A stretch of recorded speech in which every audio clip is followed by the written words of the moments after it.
Aloha Headsets, Frank here, and it's time for your daily update.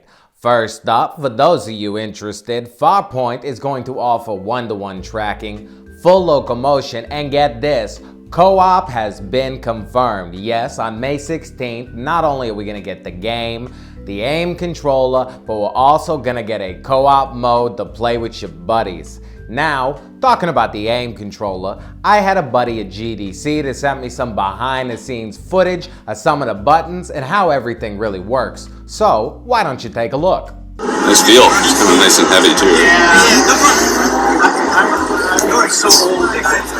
That's all you need, eh? So what do these different buttons do? Like it's like the normal controller, yep. Which we have, the left and right ones. Yep. The normal cursor buttons, the R1, R2. Oh, very cool.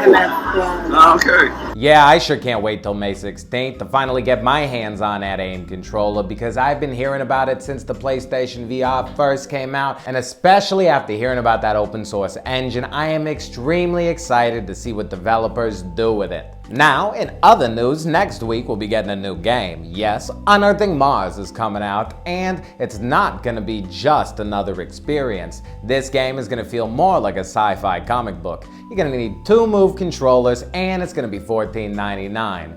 I'm extremely excited, and early reviews have been pretty positive. And in other news, if you're a fan of Eve Gunjack, you'll be glad to know that they have sold nearly 500,000 copies. Now, not only is that good for Eve, but even better for our virtual reality community.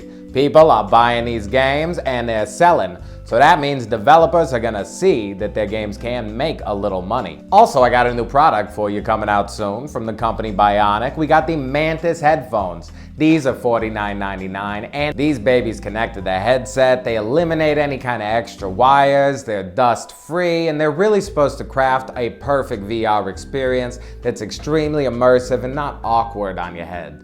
I really hope that they work. Hey, maybe I'll get a pair and we can check them out together. I think they're supposed to come out in another month or so we'll find out. Next up, some wonderful news for all of us PlayStation VR owners out there. Sony said that over 220 titles are being worked on at this moment, and we will see 100 titles come out this year. Yes, that's PSVR titles. So, to those of you that say we're not getting any games, look at the numbers. Now, for those of you that watched yesterday, yes, I know that I messed up saying that the little box will not provide 4K. Yes, it will, but it will not provide HDR. Luckily, one of you wonderful people reached out to me and showed me the perfect product to solve that situation. This HDMI Switchbox is only $19.95 and will solve all the issues that you're having with your PS4 Pro and your PSVR without having to switch the wires all the time.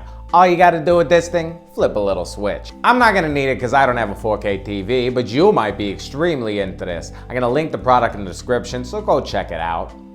Finally, before we answer a couple questions, if you haven't grabbed it already, Resident Evil 7 is on sale right now on Amazon for around $34. I don't know how long this sale is gonna last, so if you're watching this video, you don't have the game, go get it. This is your perfect opportunity to get the perfect game for PlayStation VR. And if you don't own a PSVR already, you know you're getting one soon, you can get it now and save it for then. Alright, question time did pretty good yesterday, so we're doing it again. First up, we got a question from Cody. First question is from Cody.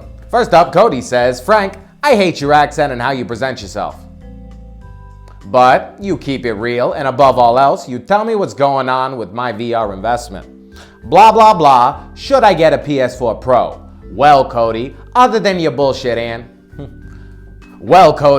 other than the unnecessary hate at the beginning, I don't really think you need a PS4 Pro right now. Sure, it's gonna make your games load a little faster and apps like Netflix are gonna pop in and no problem, but for the time being, I don't think it's absolutely necessary. Now, in a year or so, when your VR games get a little bit more advanced, I think you're definitely gonna need one. But for the time being, all you're really paying for is a small increase in visual quality, and I don't really think it's worth it right now. Next up, Josh asks, Frank, did you know you can make a Chinese or Japanese account to play their demos?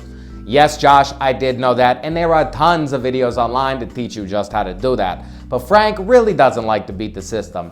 I'd rather wait till we get an English version. And finally, Seraphim asks, Frank, do you think PSVR is going to get Google Earth? Sadly, Seraphim, as of now, I don't think so. From what I read, it takes a lot of computing power to run well.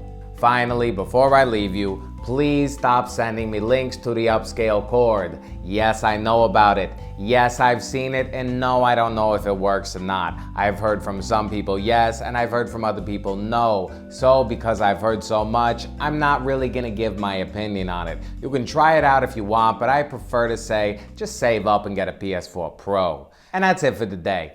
Thank you for watching. If you enjoyed it, please hit that thumbs up. And hey, if you want to stay up to date on everything PlayStation VR, and you don't mind this ugly mug, friggin' subscribe!